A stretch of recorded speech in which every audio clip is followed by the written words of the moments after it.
Thank you, Your Honor. Roll call of the meeting of the members of the Committee on Justice. Honorable Attorney Jervil Jinky Betrix R. Luistro. Honorable Mauricio G. Dumogan. Honorable Attorney Danilo Dani A. Domingo. Honorable Jennifer A. Lagbas. Honorable Alfredo A. Garbin Jr. Honorable Brian Poe. Honorable Jose C. Alvarez. Honorable Jonathan Keith T. Flores. Honorable Isabel Maria J. Zamora. Present. Honorable Aniela Bianca D. Tolentino. Honorable Laarni Lavin Roque. Honorable Franz Vincent F. Legaspi. Honorable Emilio P. Tanuaco III. Honorable King George Leandro Antonio V. Collantes. Honorable Ana York P. Bondoc. Honorable Loreto S. Amante. Honorable Jose Joboy S. Aquino II. Honorable Joel R. Chua. Honorable Ernesto M. Junicio Jr. Honorable Arnan C. Panaligan. Honorable Lordan G. Suwan. Honorable Patrick Michael D. Vargas. Honorable Emerson D. Pascual. Honorable Munir M. Arbison. Honorable Janice Degamo. Honorable Bienvenido M. Abante Jr. Honorable Jude A. Asidre. Honorable Bernadette S. Barbers. Honorable Rufus B. Rodriguez. Honorable Chino Miguel D. Almario. Honorable Micaela Angela B. Swansing. Honorable Ramon Rodrigo L. Gutierrez. Honorable Maria Rene Ann Lourdes G. Matibag. Honorable John Attorney J.P. Padiernos. Honorable Terry L. Ridon. Honorable Alan U.T. Honorable Rene Luis M. Co. Honorable Jose Manuel Tadeo Chel I. Diokno. Honorable Sarah Jane I. Elago. Honorable Francisco Paulo P. Ortega V. Honorable Jefferson F. Conghun. Honorable Hill Cabarangay Jr. Acosta. Honorable Jose Bong J. Teves Jr. Honorable Edgar R. Erice. Honorable Laila M. De Lima. And Honorable Percival Percy Sendanya. Your Honor, there are 14 regular members of the committee present and 7 ex-officio members present. Having 14 present regular members and 7 present ex-officio members, the rule requiring only 1/5 of the membership and the ex-officio to be present to constitute a quorum. The chair now declares the presence of a quorum. The chair will address the Justice Committee. Today, March 2, we convene the Committee on Justice to discharge a solemn constitutional duty. That is to begin our consideration of 4 impeachment complaints filed against the Vice President of the Republic. Just last week, all 4 complaints were simultaneously referred to this committee. Under the Constitution, it is the exclusive mandate of this committee to hear these matters and by a majority vote of all its members, submit a report to the House. That mandate is not optional. It is not seasonal. It is not subject to fatigue. It is a duty. And constitutional duties do not expire simply because public discourse grows weary. Some have asked, are we not tired of impeachment? Hindi ba tayo napapagod? Admittedly, we have undergone impeachment proceedings against the Vice President last year. And early this year, we also evaluated complaints against the President. So yes, public fatigue may be understandable. But the answer, my dear colleagues, is simple. The Constitution does not get tired. The rule of law does not get tired. Accountability does not get tired. If an impeachment complaint is filed and referred to this committee, we must examine it. There is no option to ignore these complaints. And as I said a while ago, we must fulfill this duty. No condition, no hesitation, walang palusot. Hindi tayo maaaring umiwas. Hindi maaaring umurong. Hindi maaaring magbulag-bulagan. Ang tungkulin ay hindi pinipili. Ito ay ginagampanan. Lalo na ngayong panahon na laganap ang fake news, mas lalo tayong dapat maging maingat at matatag. Mas lalong hindi magpapatinag. Kapag kumakalat ang fake news, hindi sapat ang manahimik. Ang tamang sagot ay wastong proseso. Ang kailangan natin ay simulan itong proseso ng pagsusuri nang sa gayon ay magkaroon tayo ng linaw at hindi maligaw sa maling impormasyon. So let me say this clearly. Impeachment is a constitutional process, not a social media contest. Hindi hashtag ang magpapasya dito. Hindi memes ang maghahatol. Hindi ito paramihan ng like. There are claims circulating that these impeachment complaints are merely recycled accusations already dismissed by the Supreme Court. Let us correct that firmly and factually. The Supreme Court did not rule on the merits of the allegations. It did not conduct a trial. It did not weigh evidence. It did not absolve anyone of wrongdoing. The court itself clarified that its ruling was limited to the constitutional one-year bar rule. It emphasized that it did not absolve the Vice President from any of the charges. Those are not my words. Those are the Supreme Court's own clarifications. To suggest, therefore, that the allegations have already been resolved on the merits is legally incorrect. Malinaw sa desisyon ng Korte Suprema na naging pasya nito ay nakatuon lamang sa one-year bar rule. Isang usaping teknikal. Hindi ito paghatol sa nilalaman ng mga reklamo. Hindi ito deklarasyon na walang sala ang Vice-Presidente. And let us confront the larger question. If we decline to proceed simply because of Supreme Court's ruling or just because of all the noise, how are we to hold the highest officials of the land accountable?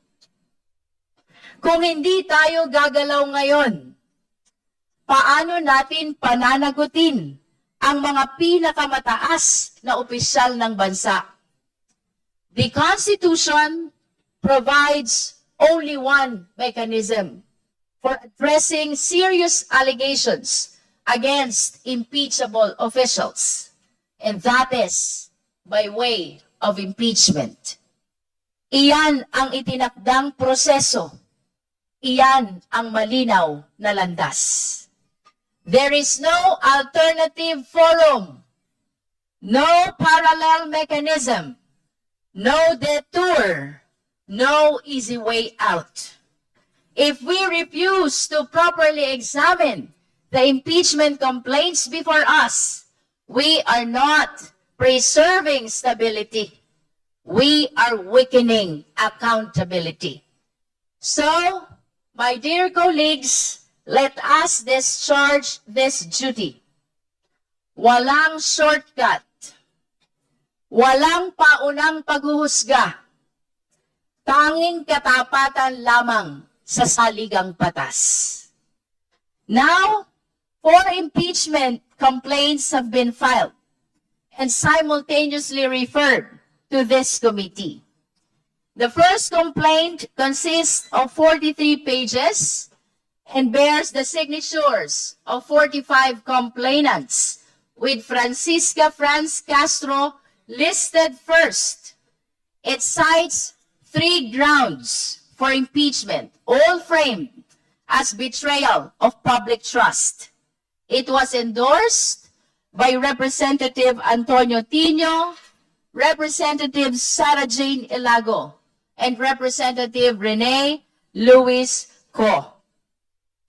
The second impeachment spans 41 pages, signed by 17 complainants. First among them, Francis Joseph Aquino D. It presents 5 grounds for impeachment, structured as Articles 1 through 5. It was endorsed by Representative Percival Sendanya and Representative Laila De Lima. The third complaint, it runs 98 pages, signed by 13 complainants, with Reverend Father Joel Sabalia appearing first. It alleges 6 grounds for impeachment and was endorsed by Representative Laila De Lima. The last, the fourth impeachment complaint. It consists 72 pages, filed by a single complainant, Attorney Nathaniel Cabrera. It sets out 7 articles of impeachment and was endorsed by Representative Bienvenido Abante Jr. and Deputy Speaker Francisco Paulo Ortega V. Our task now is to discharge our duties, to examine, to scrutinize, and to evaluate these 4 impeachment complaints. Ang tungkulin natin ngayon ay malinaw. Suriin ang patas at may integridad ang bawat reklamo. Today, we begin with sufficiency in form. At this stage, we are not weighing evidence. We are not determining guilt. We are simply asking procedural questions. Are the complaints properly verified? Do they comply with the requirements under the Constitution and the rules of the House on impeachment? Are they properly endorsed? Do they meet the formal thresholds required to proceed? Esteemed colleagues, this requires discipline. We must read thoroughly. We must review carefully. We must ensure that every requirement is met before any complaint moves forward. Ito ay hakbang na tila technical, ngunit napakahalaga. Sa bawat dokumentong sinusuri, nakasalalay ang kredibilidad at integridad ng buong proseso. If any of these complaints are found sufficient in form, the committee will then proceed in subsequent hearings to determine sufficiency in substance or whether the allegations constitute impeachable offenses under the Constitution. However, this is important. The allegations must not only be assumed true, they must also be credible on their face. In other words, impeachment cannot be built on rumor. It must stand on allegations that are serious, specific, and constitutionally anchored. For this process, we will proceed methodically. We will proceed transparently.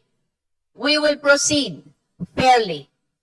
At higit sa lahat, tayo ay kikilos ng naaayon sa saligang batas. We owe that to the complainants whose claims will be scrutinized.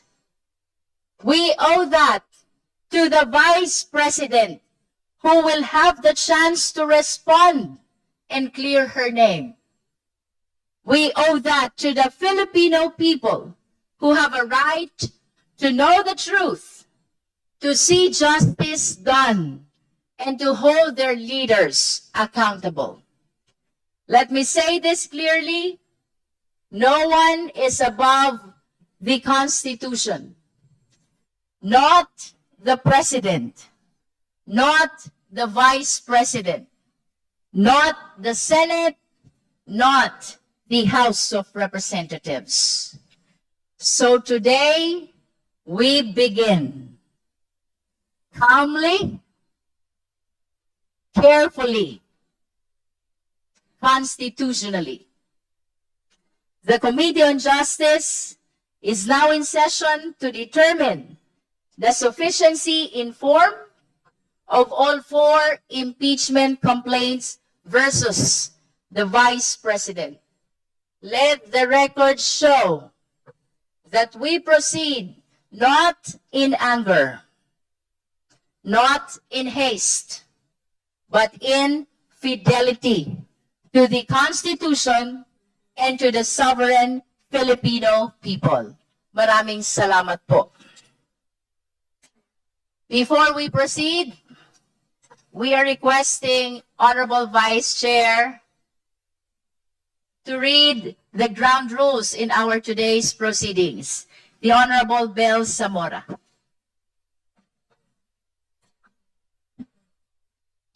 Good morning, everyone. Quick reminders lang po. May 39 regular members tayo sa komite. Ang quorum ay 1/5. Ibig sabihin, 8 miyembro ng komite ang kailangan. Ex-officio members, namely the Speaker, Deputy Speakers, Majority at Minority Leaders at Deputies, at ang Chairperson ng Committee on Accounts ay kasama sa bilang may boses at may boto. Kung mayroong miyembro na may gustong sabihin, makipag-ugnayan lang sa Committee Secretary para maisama kayo sa listahan. Salitan ang pagsasalita ng miyembro ng minorya at mayorya at may 5 minuto ang bawat gustong magsalita. Sisikapin natin na unahin ang miyembro ng minorya na susundan ng miyembro ng mayorya sa kanilang pahayag. Kung mayroon lalabis sa 5 minuto, pagbibigyan natin sila sa second round. And finally, please wait for the chair to recognize you before speaking. Thank you. Thank you, Honorable Zamora. Now we will proceed to hear the sponsorship speeches of the endorsers of the 4 impeachment complaints. To begin with, for the first impeachment complaint, which we will be referring as Castro impeachment complaint, we're requesting the endorsers, the Honorable Tino, the Honorable Co, and the Honorable Ilago. Madam Chair, may I proceed? You may proceed, Honorable Tino. Maraming salamat, Madam Chair. Madam Chair, mga kinatawan at mga kababayan. Noong July 2022, kakapanalo pa lang ng UNITEAM sa pambansang eleksyon. Bago pa man uminit ang kanyang upuan, humingi na agad si Vice President Sara Duterte ng confidential funds sa Malacanang. Sa kabila ito ng katotohanan ayon sa tradisyon at batas, walang CF, confidential funds, ang Office of the Vice President at lalong walang CF ang Department of Education. Ngunit, dahil panahon pa yon ng UNITEAM, ang alyansang binuo para sa pag-isa ng ticket ng Marcos at Duterte, hinugot ng Pangulo ang 125 million pesos mula sa kanyang discretionary fund, yung tinatawag na contingent fund, para ibigay sa kanyang bise. Noong December 20, 2022, inisyu ng DBM ang cheque sa Office of the Vice President. At sa loob lamang ng 11 araw, sa gitna ng Pasko at Bagong Taon, inulat ng OVP na simot na ang 125 million pesos. 125 milyong piso nilustay sa loob ng 11 araw. Insulto ito sa milyong-milyong Pilipinong nagkukumahog araw-araw para lamang may maihain sa kanilang hapagkainan.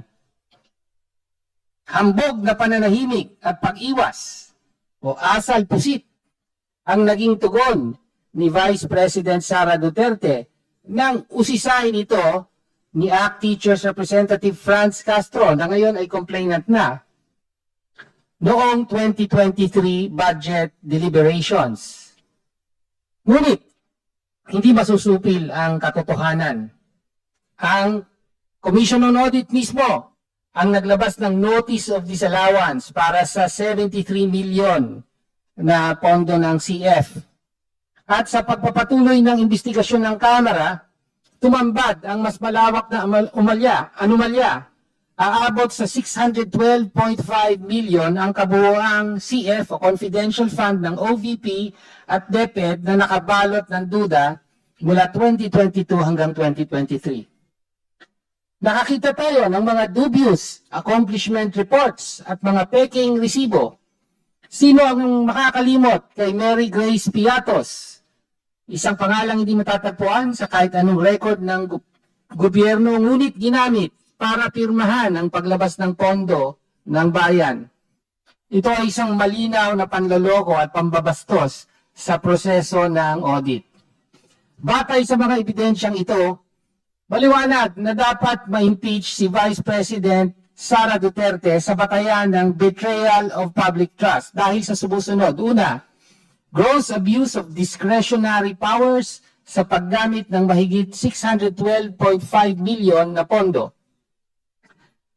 Pangalawa, gross disregard of transparency and accountability sa pamamagitan ng pag-utos sa mga tauhan niya sa OVP at DepEd na gumawa ng mga peking dokumento, accomplishment reports at resibo. At pangatlo, dereliction of official duty dahil sa harap-harapang at paulit-ulit na pagtanggi sa oversight powers ng Kongreso. Sa harap ng mga akusasyong ito, ano ang naging tugon ng Vice Presidente? Paiba-iba, pabago-bago. Noong una, sinabi niyang ginamit daw ang confidential fund para sa national security at counter-insurgency dahil magkaugnay daw ang national security at education. Nang magbitiw na siya sa gabinete, sinabi niyang ginamit daw ang pondo para imbestigahan ang anomalous laptop deal sa DepEd. Walang may iwang personal na tagumpay o outstanding accomplishment. Ang tanging markang iniiwan niya sa kanyang unang pagkakataon sa ikalawang pinakamataas na opisina ay ang pinakamalaking anomalya sa confidential funds sa kasaysayan ng bansa. Hindi politika ang paniningil sa 612.5 million na pisong winaldas na pondo. Hindi politika ang paghingi ng hustisya para sa mga guro, estudyante at mamamayan na pinagkaitan ng edukasyon at ibang serbisyo dahil dinala ang poldo sa winaldas na confidential fund. Ang tunay na politika, pamumulitika, ay ang paggamit ng posisyon para protektahan ang sarili mula sa pananagutan. Public office is a public trust. At kapag ang tiwalang yan ay nilapastangan, kapag ang kaban ng bayan ay ginawang personal na piggy bank, wala nang ibang nararapat na hatol kundi ang pagpapatalsik. Kaya dapat siyang ma-impeach. Maraming salamat po.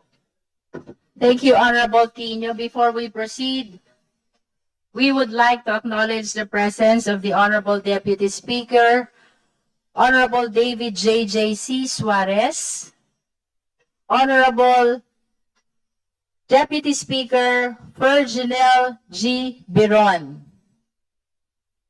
Honorable Congressman Emilio B. Tanwatco III from the 2nd District of Rizal, Honorable Congresswoman Janice Digamo from the 3rd District of Negros Oriental, Honorable Congressman John Attorney J.P. Padiernos from GP, galing sa Puso Party List, Honorable Congresswoman Maria Alana Samantha Talino Santos from the 3rd District of Cotabato, and ultimately, Honorable Congressman Robert Nasal from BH Party List. Thank you all for coming.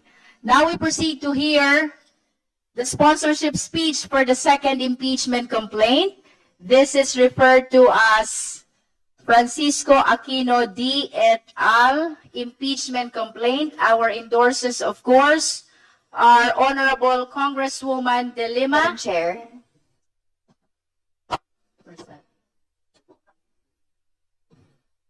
Honorable Reneco. Madam Chair, may the committee allow the co-endorsers, this representation and Representative Sara Ilago, to also provide an endorsement speech of the Alright. first impeachment Before we complaint. proceed to the 2nd impeachment complaint, we are recognizing the Honorable Co for her impeachment sponsorship speech of the first impeachment complaint. You're recognized, Honorable Co. Thank you, Madam Chair. Madam Chair, mga kapwa ko mambabatas at sa mga mamamayang Pilipino, isang makatarungang araw po sa ating lahat. Muli tayong naririto ngayon upang talakayin ang isa na namang impeachment complaint mula sa taong bayan. Isang reklamong inihain ng 45 individual mula sa iba't ibang sektor ng ating lipunan para sa impeachment ng pangalawang Pangulong, si Vice President Sara Duterte. Hindi na ito bagong usapin. Noong nakaraang Kongreso, isa ako sa mahigit 70 na complainant na naghain ng isang reklamo laban kay VP Sara. Sa kasamaang palad, hindi nadinig ang aming impeachment complaint at nahulog na lamang ang usapin ng impeachment sa mga teknikalidad. Kaya hindi na umusad ang proseso hanggang sa ganap na pagpapanagot kay VP Sara Duterte. Ngayon, muli akong nasa inyong harapan. Hindi na bilang complainant, kundi bilang kinatawan ng kabataan at isa sa 3 miyembro ng Kamara na nag-endorso ng panibagong verified impeachment complaint na nagsasaad ng parehong batayan para matanggal si VP Sara sa kanyang pwesto, ang kanyang pagtataksil sa tiwala ng publiko o betrayal of public trust. To refresh, Madam Chair, ayon sa Korte Suprema sa Gonzales III versus Office of the President, ang betrayal of public trust ay maituturing na gross faithlessness against public trust, tyrannical abuse of power, inexcusable negligence of duty, favoritism, gross exercise of discretionary powers, at iba pa. Mga gawain na nakakayurak sa interes ng publiko at nakakasira sa reputasyon ng opisina. Madam Chair, sa nagdaang mga buwan at taon, mula pa noong 19th Congress hanggang ngayon, it has remained clear to us that Vice President Sara Duterte has betrayed public trust, and for that reason, the people are once more charging her with the same through this impeachment complaint. Ano-ano mang ginawa niya na may tuturing na betrayal of public trust? Madam Chair, 3 po ang nakita nating mga kagagawan or 3 acts Now, to summarize just very briefly, number one, inabuso ni VP Sara Duterte ang kabuuang halaga ng 612.5 million pesos of confidential funds sa OVP at sa Department of Education mula noong 2022 hanggang 2023. Breaking it down, that's 125 million pesos in 11 days back in December of 2022, and another 375 million pesos in the OVP and 112.5 million pesos in the Department of Education in 2023. Hindi pa rin nasasagot hanggang ngayon kung paano ginastos ang pondong ito, na kahit confidential in nature ay questionable o kaduda-duda pa rin sa pamantayan ng gobyerno. Pangalawa, kaugnay sa pagiging kaduda-duda, isiniwalang bahala din ni VP Sara Duterte ang mga prinsipyo ng transparency and accountability dahil direkta niyang may mga inutos sa kanyang mga tauhan ang paggawa ng mga gawa-gawang dokumento at accomplishment reports kuno para pagmukhaing may pinatutunguhan ang limpak-limpak na pondo na nilaan sa kanyang opisina. Dito natin natimbog ang mga katulad ni Mary Grace Piatos at iba pang peking pangalan na tumanggap umano ng confidential funds. At panghuli, inabandona ni VP Sara Duterte ang kanyang tungkulin bilang halal na opisyal dahil binasta-basta niya ang otoridad at responsibilidad ng Kongreso na imbestigahan ang budget ng kanyang opisina. Sa mga sumunod na panahon, habang dinidinig ng Kamara ang budget ng OVP, mulat siyang umabsent sa budget hearings at umiwas sa pagsagot sa mga tanong na nagsisiyasat sa kung paano ginastos ang milyong-milyong piso at anong magkano rin ang dapat ilaan sa mga susunod na taon given yung track record ng spending. Madam Chair, anong ehemplo at mensahe ba ang pinapakita nito sa kabataan? Na ang pondo na dapat napupunta sa edukasyon, sa pagde-develop ng kabataan, ay nilustay ng dapat namumuno nito? Hindi po katanggap-tanggap. Madam Chair, sinaad po natin itong lahat sa reklamong naglalahad ng mga aligasyon o facts constituting betrayal of public trust. Ang complainants ay sumumpa din na nakabase sa personal knowledge or authentic records ang mga nilalaman ng reklamo. Sufficient in form and substance, therefore, ang reklamo, kaya wala pong rason kung bakit hindi dapat ito tumuloy-tuloy sa hearing proper.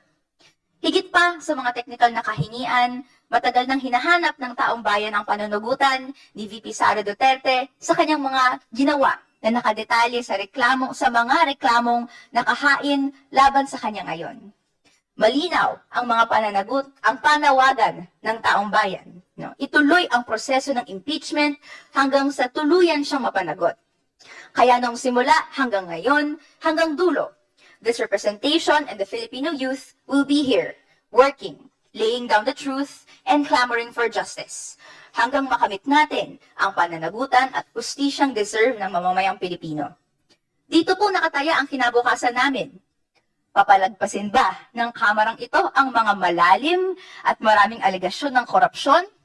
O magiging masusi sa pag-imbestiga at syempre ituloy-tuloy ito hanggang makamit yung tunay na pananagutan? Madam Chair, this impeachment has been long overdue. So allow me to reiterate, bilang mga mambabatas, hindi dapat tayo matakot na ungkatin ang katotohanan at panagutin ang mga nasa katungkulan. Ang hiling ng kinatawang ito, let the Filipino people who suffered from disasters and lacking basic social services because of misuse and abuse of public funds see their day in court.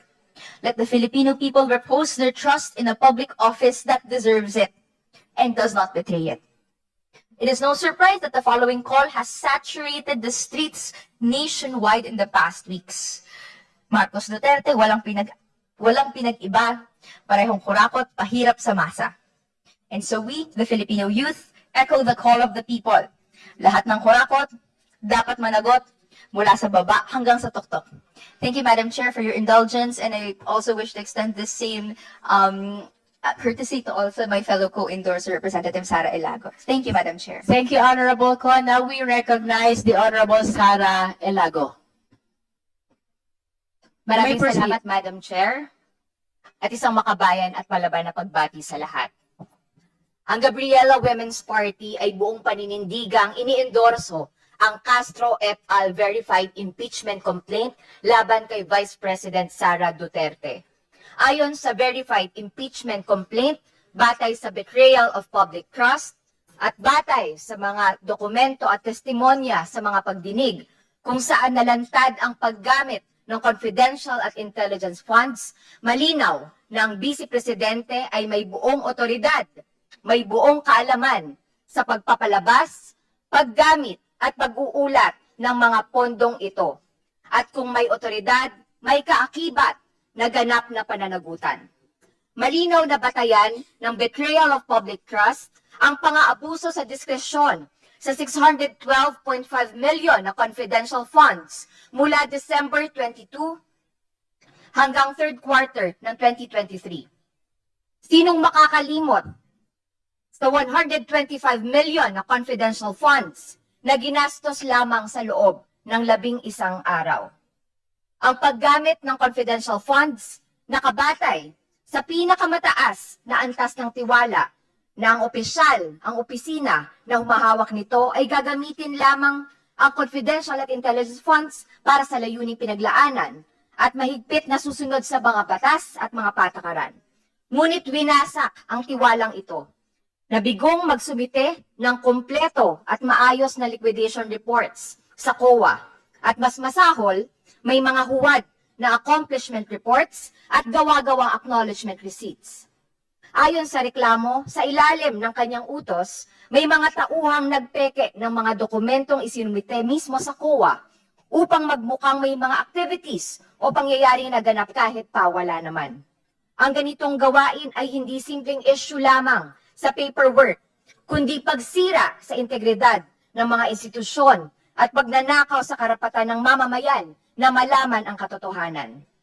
Dagdag pa, ang sadyang pagtanggi na kilalanin ang oversight function ng Kongreso ay pagbaluktot sa mga sistema ng pagbabantay sa kapangyarihan. Ang tinatawag na pusit na taktika, pag-iwas o paglusot para lumabo ang usapan sa mga budget hearings at ang pag-utos na hindi dumalo ang buong OVP sa mga pagdinig ay pagyurak sa isang kapantay na sangay ng pamahalaan at pagtatangkang at pilit na umiwas sa pananagutan. Taong bayan ang biktima ng pagwawaldas at paglulustay ng pondo na kaugnay nito. Mga ordinaryong mamamayan na nagpapagod at makapagbayad ng patong-patong na buwis. Mga ordinaryong mamamayan na sa araw-araw ay umaasa na ang kanilang pinaghihirapan sa araw-araw ay makikita sa mga serbisyong abot kamay at may kalidad. Sa edukasyon, sa kalusugan, sa pabahay, at marami pang ibang serbisyong panlipunan na lubos na kinakailangan ng taong bayan. Habang hirap na hirap ang ordinaryong kababaihan sa pagbabudget sa araw-araw, limpak-limpak na salapi pala ang winawaldas lamang ng ating mga pinakamatataas na opisyal. At habang daang-daang milyong piso ang mabilis na winawaldas para sa mga lihim na gastusin, nananatiling kulang na kulang ang mga silid-aralan, mababa ang sahod at suportang natatanggap ng mga guro at mag-aaral. Kaya naman, malinaw ang pattern ng pagkakanulo sa tiwala ng publiko, ang pag-abuso sa kapangyarihan, pamimeke ng mga record, at pagharang sa pananagutan. Kaya mariin namin hinihikayat ang komite na ito at ang buong kapulungan, suportahan natin ang reklamong ito upang pairalin ang prinsipyong walang sino man, gaano man kataas ang posisyon, ang makaiiwas sa pananagutan. Walang sino man, gaano man kataas ang posisyon, ang higit sa batas at higit sa interes ng sambayan ng Pilipino.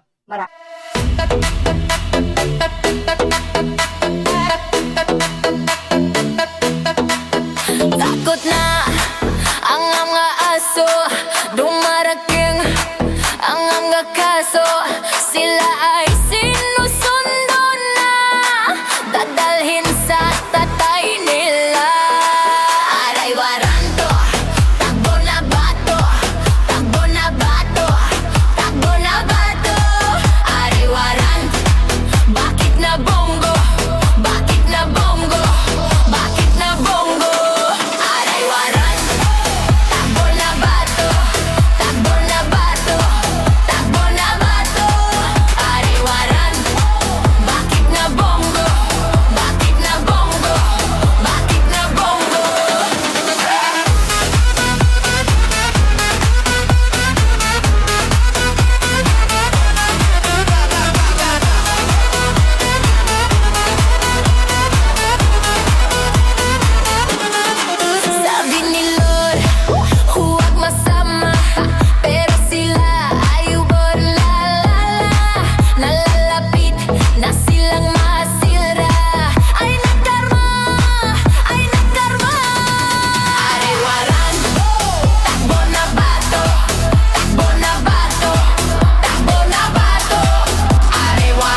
luga, de, stanga tanga, de, utak luga, de, stanga tanga, de, utak luga, de, stanga tanga, de, utak luga.